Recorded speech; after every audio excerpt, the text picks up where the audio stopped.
இன்றைய தியான வார்த்தை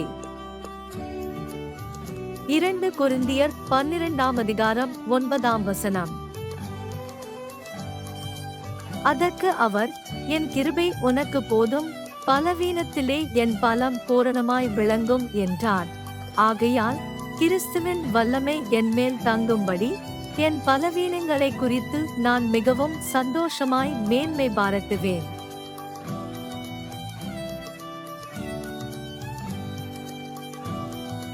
2 Corinthians chapter 12, verse 9.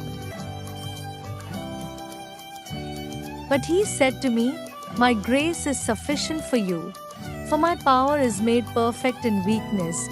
Therefore I will boast all the more gladly of my weaknesses, so that the power of Christ may rest upon me.